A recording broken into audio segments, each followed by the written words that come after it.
नीतीश कुमार के बेहद करीबी और बिहार जनता दल यूनाइटेड के अध्यक्ष वशिष्ठ नारायण सिंह बक्सर, कैमूर जैसे इलाकों में पार्टी का कद्दावर चेहरा माने जाते हैं। 24 अक्टूबर 1947 को बिहार के बक्सर में जन्मे वशिष्ठ नारायण सिंह का पटना यूनिवर्सिटी में पढ़ाई के दौरान राजनीति की तरफ झुकाव हुआ और जब नीतीश कुमार अपने बलबूते पर राजनीति में खुद को साबित करने में लगे थे, तभी आप उनके संपर्क में आए। अपनी बेहतरीन सूझबूझ और रणनीति के चलते आप जल्द ही नीतीश कुमार और शरद यादव के करीबी हो गए और जब नीतीश कुमार बिहार के मुख्यमंत्री बने तो उन्होंने वशिष्ठ नारायण सिंह को पार्टी में कई महत्वपूर्ण जिम्मेदारियां सौंपी। बाद में आप राज्यसभा सांसद और बिहार जदयू के अध्यक्ष भी बने। बिहार की राजनीति में इनकी भूमिका का अंदाजा इसी बात से लगाया जा सकता है कि महागठबंधन की रणनीति बनाने और साथियों से सहयोग बनाए रखने की महत्वपूर्ण जिम्मेदारी आप पर ही है। प्राचीन काल से बिहार देश का भविष्य तय करता रहा है और अगर आज भी हम इस बात को दोहराएं कि बिहार का ये विधानसभा चुनाव देश में आने वाले समय में होने वाले तमाम चुनाव को प्रभावित करेगा तो शायद गलत नहीं होगा, क्योंकि एक तरफ इस चुनाव को देश के प्रधानमंत्री नरेंद्र मोदी के कार्यों की समीक्षा के तौर पर देखा जा रहा है, तो दूसरी ओर विपक्ष इस चुनाव को जीतकर ये साबित करना चाहती है कि नरेंद्र मोदी का जादू खत्म हो चुका है। इन्हीं तमाम मसलों पर बातचीत करने के लिए हमारे साथ मौजूद हैं जनता दल यूनाइटेड के प्रदेश अध्यक्ष वशिष्ठ नारायण सिंह जी। सर, आपका दृष्टिकोण प्रोग्राम में स्वागत है। आपसे मेरा पहला सवाल है कि आखिर क्या खास है इस बार के बिहार विधानसभा चुनाव में। अगर देखा जाए तो तकरीबन 1.5 साल पहले नीतीश जी और मोदी जी लोकसभा चुनाव के समय अलग हुए थे और उनका जो ये अलगाव है वो नाक की लड़ाई बन गई है। इसकी वजह क्या? राजनीति में मुद्दों पर लड़ाई होती है और नीतीश जी में और मोदी जी में जो अलगाव हुआ वो अलगाव सैद्धांतिक मुद्दों पर हुआ। क्योंकि हम लोग बीजेपी के साथ गठबंधन में थे। देखिए, जब अटल बिहारी वाजपेयी की सरकार थी और जब बीजेपी की कमान अटल बिहारी वाजपेयी, आडवाणी जी ऐसे व्यक्तियों के हाथ में था, तो साझा प्रोग्राम के आधार पर हम लोगों का सरकार में शामिल हुए थे। उसमें कई विवादित मुद्दे थे, संवेदनशील मुद्दे थे। वह सरकारी एजेंडा से, यानी जो मिनिमम कार्यक्रम था, उसे हटा दिया गया था और उसके हटने की वजह से जब मोदी जी लाइमलाइट में आए और आरएसएस का पूरा समर्थन जब मोदी जी को मिला और जब आरएसएस के लाइन पर चलने लगे और जो बीजेपी में उदारवाद नेतृत्व था वो जब ख़त्म हो गया और हम लोगों को लगने लगा कि इनके साथ चलने पर, जैसे अयोध्या का मुद्दा था, कश्मीर का इशू था, तो इस मुद्दे पर हम लोग कॉमन सिविल कोड का मामला था, इस मुद्दे पर हम लोगों को लगता था कि अब इन लोगों के साथ नहीं चल सकते। एक तरफ बीजेपी की दिन रात आलोचना करने वाले रामविलास पासवान जी बीजेपी का दामन थाम लिए और दूसरी तरफ अगर नीतीश जी की बात करें तो उन्होंने लालू प्रसाद यादव से हाथ मिला लिया। तो क्या आपको लगता है कि जो राजनीति है वो अवसरवादिता है या फिर बिहार की जरूरत है? रामविलास जी क्लेम करते हैं कि हमारी समाजवादी पृष्ठभूमि का, और लालू यादव का पास्ट देख लीजिए। हम लोग के मतभेद रहे, लालू यादव के खिलाफ हम लोग संघर्ष भी किए और संघर्ष के बाद सरकार भी बनी। तो लालू यादव से का जो कुल खानदान था, कुल खानदान, मैं इस मामले में कहता हूं कि वैचारिक जो पृष्ठभूमिका थी वो समाजवादी थी। तो ये मिलना और वह मिलना जरा सा अलग है। वह मिलना इस माने में है कि जो व्यक्ति रामविलास पासवान मुशर्रफ से मिलने के बाद यह कहता हो कि गुजरात के दंगे के बाद हमने सरकार से इस्तीफा कर दिया था, माने एक उन्होंने दिखाया इसमें कि हम सबके लिए सोचने वाले हैं, हम एकांगी दृष्टिकोण नहीं रखने वाले हैं। हम इस देश में माइनॉरिटीज़ को भी के प्रति भी मेरा इतना प्रेम और लगाव है, इसके चलते उन्होंने हम सरकार छोड़ दिया। दहाड़ रहे थे जनता के बीच में जाकर के, और आज वो चूंकि उनकी राजनीतिक अस्तित्व खतरे में थी।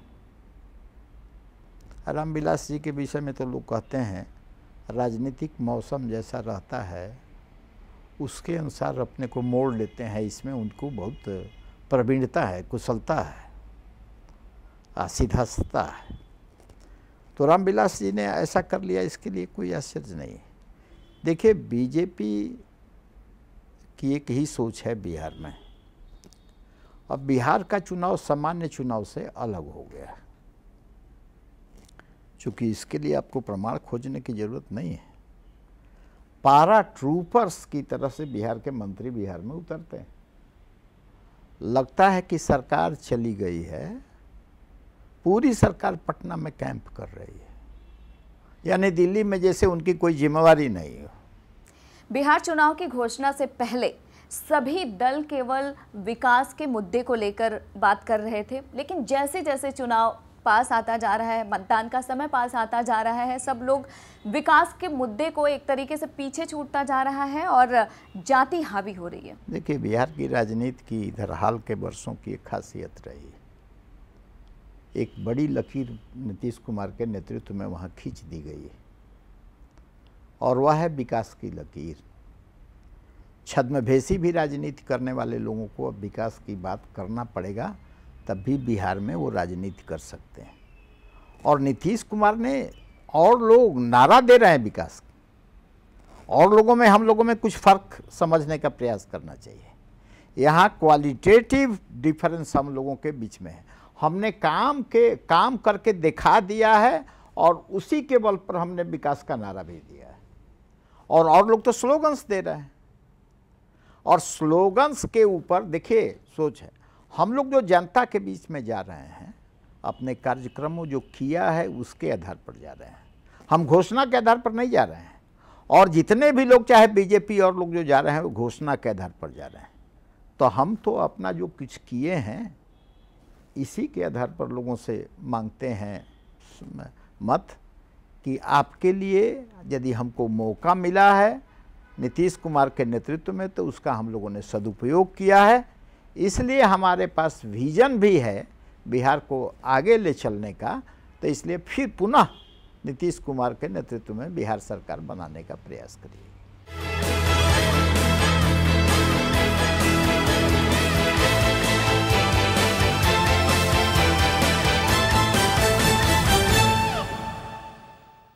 लालू जी का बैकवर्ड फॉरवर्ड का बयान, इसके अलावा गिरिराज सिंह ने अभी बयान दिया कि बिहार का जो सीएम होगा वो पिछड़ा या दलित होगा। ये जो तमाम बयान है, ये दर्शाता है कि कोई भी जो राजनीतिक पार्टी है वो जाति से ऊपर नहीं उठ पा रही है। तो क्या बिहार को विकास नसीब नहीं होगा? ऐसा इन दो बयानों से इस कंक्लूजन पर पहुंचने का प्रयास आप मत करिए।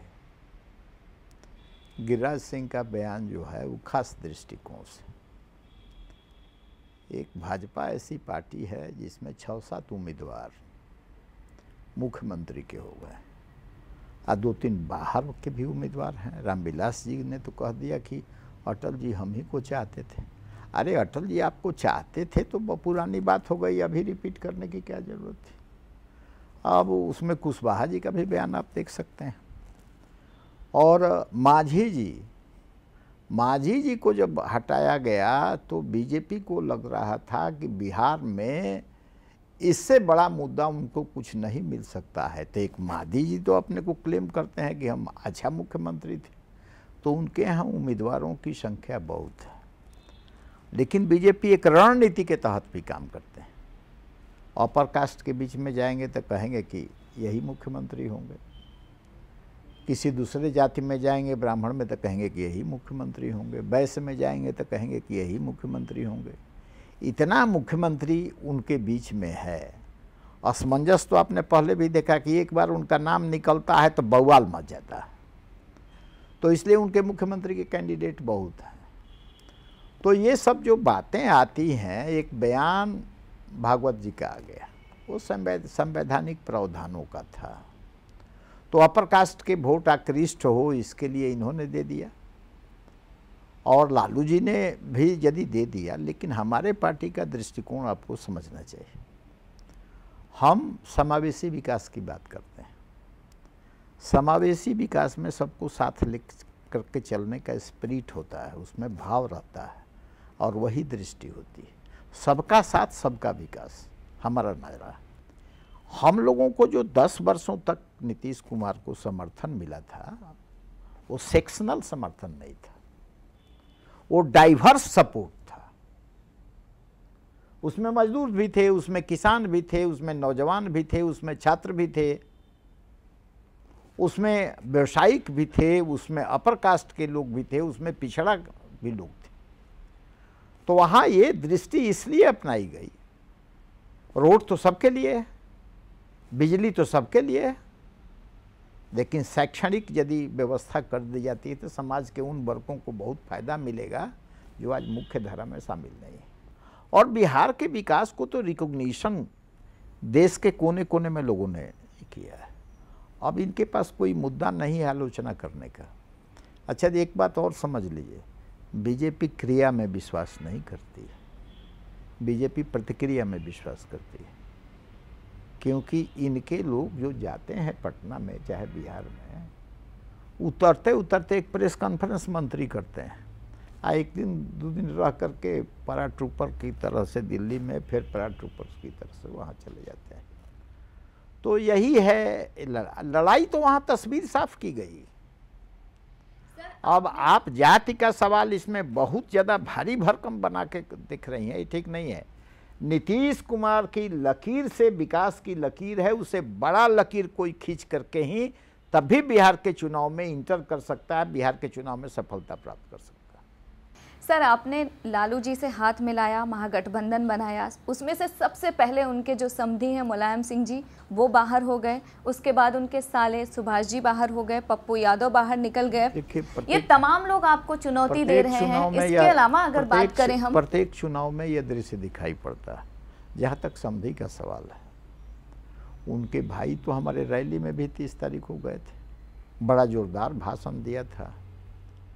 अब कौन सा इसके बीच में अदृश्य शक्ति ने काम किया, ये तो आप लोग को पता लगाना चाहिए कि यदि जाकर के भाषण दिया, समर्थन दिया, कोई अदृश्य शक्ति ने बीच में काम कर दिया, जिसके विषय में आपको भी पता लगाना चाहिए, हमको भी पता लगाने का प्रयास करेंगे। क्योंकि मांझी जी भी, वो भी अलग हो गए, तो आपको ऐसा नहीं लगता है कि जिस रणनीति के तहत आप लोग मैदान में उतरे थे, कहीं ना कहीं वो रणनीति असफल हो गई? इतिहास क्रिएट किया राजनीतिक इतिहास में, वो कला अध्याय है कि किसी व्यक्ति का, मांझी जी ने तो तय किया कि 118 के नेता के बनने के बदले हम 15 का नेता बनना पसंद करेंगे, और मांझी जी ने ट्रस्ट को खत्म किया राजनीति।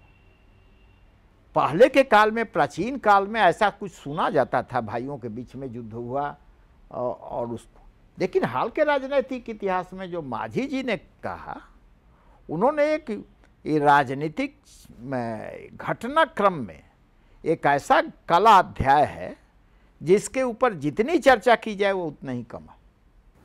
आपके पास अगर बात करें, सोनिया गांधी जी, राहुल गांधी जी, नीतीश कुमार जी, लालू यादव जैसे स्टार प्रचारक हैं। वहीं दूसरी ओर अगर एनडीए की बात करें तो भारी संख्या में स्टार प्रचारकों की एक लंबी फहरिस्त है। तो किस तरीके से आप मुकाबला करेंगे? ये लोग क्या हैं जिनको भारी भरकम आप कह सकते हैं, क्राउड का हिसाब कर लीजिए।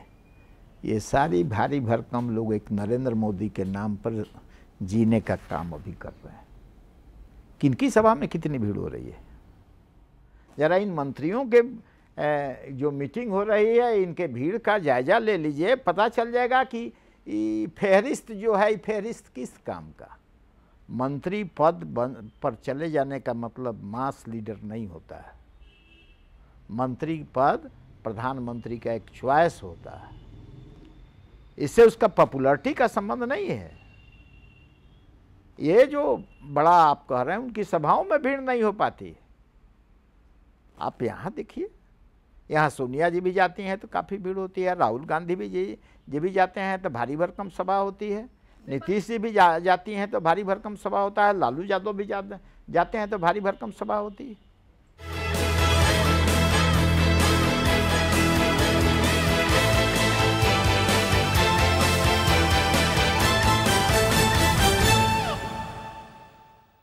विपक्ष का आरोप है कि राहुल गांधी जी जहां जाएंगे वहां पर बीजेपी की जीत होगी।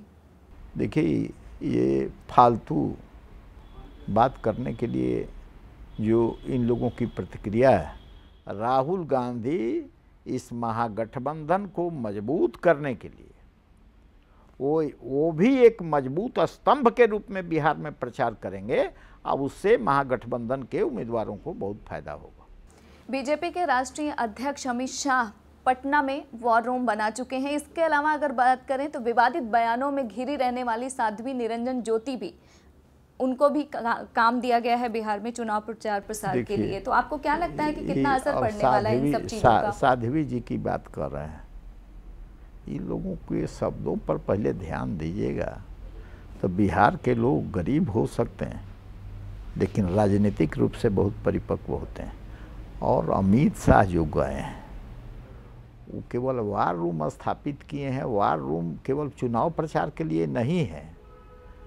पार्टी में इतना चल रहा है आजकल हलचल, इतना आपस में विरोध चल रहा है कि बीजेपी परेशानी है। वहाँ उम्मीदवारों के खिलाफ चल रहा है, रोज़ बयान आ रहा है। और पहले भी रामविलास पासवान जी का भी देख लीजिए, चिराग पासवान का भी देख लीजिए, ये मांझी जी का भी बयान देख लीजिए, फिर से उपेंद्र कुशवाहा का बयान दीजिए। देखिए, ये जो जमात है, विभिन्न दिशा में चलने वाली लोग जमात है और इंटरेस्ट के आधार पर ये कुनबा इकट्ठा हुआ है। ये कुनबा कभी भी बिखर जाएगा, ऐसा मानिए। और इस चुनाव में उनकी परेशानी बढ़ती जा रही है। और परेशानी इसलिए इतनी बढ़ती जा रही है कि प्रेस में भी आपने देखा होगा कि उनको जाना पड़ा है इसलिए कि सबको ठीक ठाक करें। जो बगावत है वो बगावत को ही उनको ख़त्म करने में चुनाव का आधा समय चल जाएगा, वो कहाँ से आगे बढ़ेंगे। बिहार में बीजेपी विपक्ष में है, वायदों और आरोपों को लेकर वो जनता के बीच जा रही है। वहीं दूसरी ओर अगर आप लोगों की बात करें तो किस तरीके से उनके आरोपों को निराधार हम लोग साबित अपने करेंगे? कामों के आधार पर जाएंगे। वो निगेटिव प्रचार के, नकारात्मक प्रचार के आधार पर चुनाव लड़ रहे हैं। दोनों में अंतर है। हम कामों के आधार पर जा रहे हैं और वो नकारात्मक प्रचार के आधार पर वहाँ जा रहे हैं। लेकिन एक ही बार एक हथकंडा काम करता है। नकारात्मक प्रचार से फायदा हुआ लोकसभा में जरूर, लेकिन दिल्ली का जो रिजल्ट आ गया आई ओपनर है, लोगों के दृष्टि को साफ करने वाला। अगर आप बिहार में जीत जाते हैं तो फिर क्या जो आरजेडी के साथ आपका गठबंधन है वो कायम रहेगा? क्योंकि अगर विपक्ष की बात करें तो उनका कहना है कि ये अवसरवादी गठबंधन। देखिए, अवसरवादी तो बीजेपी का है भाई, ये जनता दल में। हमारा तो मिनिमम साझा कार्यक्रम बनेगा, उसके बाद सरकार चलेगी। और लालू जी का बयान स्पष्ट रूप से आ गया है। तो लालू जी का ही बयान आ गया तो उसके बाद ये प्रश्न गौण हो जाता है, इससे अर्थहीन प्रश्न हो जाता है। सर, अगर केंद्र की बात करें तो केंद्र ने जो पैकेज दिया था, तो क्या आपको लगता है कि वो किस तरीके से आप पर भारी पड़ेगा? इसके अलावा ऐसा कौन सा काम आप लोगों ने किया है जिससे लगता है कि बिहार की जनता को आपको वोट करना चाहिए? पैकेज है धोखा, पैकेज भ्रम पैदा करने वाला है। पैकेज उसी ढंग का पैकेज है जो लोकसभा के दरमियान में पटना के गांधी मैदान में कई जगह नरेंद्र मोदी ने घोषणा किया था और फिर 15 महीना के बाद बिहार दिखाई उनको पड़ा। यह पैकेज लोकसभा के पैकेज के और लोकसभा का विशेष राज्य, विशेष पैकेज, विशेष ध्यान के ऐसा है। इसलिए इस पैकेज मजाक बनेगा मतदाताओं के बीच में। इस पैकेज से प्रभावित नहीं होगा। लोग देखना चाहते हैं काम का असर, लोग इस पर काम नहीं करते हैं कि फिर पैकेज घोषणा हो गई और उसके ऊपर लोग चलेंगे। हाल ही में बीजेपी ने घोषित कर दिया है कि पिछड़ा या फिर दलित कोई सीएम होगा, तो क्या आपको लगता है कि इसका कोई असर पड़ेगा? फिर मैंने कहा कि ये वोट के लिए है, तरह तरह का सीगुफा लोग देते हैं और जो वक्तव्य दिए हैं उनका किस ढंग का वक्तव्य आता है इस पर बहुत कमेंट करने की ज़रूरत नहीं है। गिरिराज सिंह बोलते ही रहते हैं और बोलते हैं इसलिए कि उसको बोलना पड़ता है, उस पर प्रतिक्रिया व्यक्त करने की कोई ज़रूरत नहीं। शरद यादव जी आपकी पार्टी के राष्ट्रीय अध्यक्ष हैं और सूत्रों की अगर माने तो उनका कहना है कि क्योंकि फिलहाल उनकी पूछ नहीं हो रही है तो कुछ नाराज चल रहे हैं, इसमें कितनी सच्चाई है? अभी शरद जी से मैं भेंट करके आ रहा हूँ, कार्यक्रमों पर बातचीत हो रही है। शरद जी के विषय में जो नाराजगी की बात करते हैं वो फूट डालने के लिए, भ्रम पैदा करने के लिए। अपने यहाँ तो फूट बचावें, हमारे यहाँ शरद जी के निर्देश पर उनसे सारा काम हो रहा है, उनसे सलाह मशविरा हर एक इशू पर किया जा रहा है। आखिर में आपसे एक सवाल, बिहार को लेकर आपका अपना दृष्टिकोण क्या है? बिहार के ऊपर हमारा एक ही दृष्टिकोण है, बिहार चलता रहे, बढ़ता रहे और नीतीश कुमार के नेतृत्व में फलता रहे। बिहार जिसने जो विकास का रास्ता न्याय के साथ विकास का चुना है, उस पर चलते रहे। जिन योजनाओं पर हम काम करते रहे हैं, ये योजनाएं चलती रहेंगी और लोगों के अलावा पेयजल का मामला हो, स्कॉलरशिप का मामला हो, विद्यार्थियों के लिए लोन का मामला हो, कौशल विकास का मामला हो, ये सब अलग से चलेंगे। और बिहार उसी स्थिति में जाना चाहता है जो बिहार का स्वर्णिम इतिहास है, बिहार उसी की ओर अग्रसर होना चाहता है। आपने हमें समय दिया, उसके लिए आपका बहुत बहुत शुक्रिया। धन्यवाद। प्रथम चरण के मतदान में महज चंद दिन बाकी हैं। एक तरफ एनडीए में असंतुष्टों की लिस्ट बढ़ती जा रही है तो वहीं दूसरी ओर महागठबंधन से नाराज हुए और अलग हुए नेता परेशानी का सबब बने हुए हैं। ऐसे में देखना होगा कि आने वाले समय में कौन सी पार्टी इन परेशानियों से उबर पाती है और कौन सी पार्टी डूब जाती है। फिलहाल इस सवाल का जवाब तो भविष्य में ही मिलेगा। आप हमें और हमारी टीम को दीजिए इजाज़त और देखते रहिए महुआ टीवी।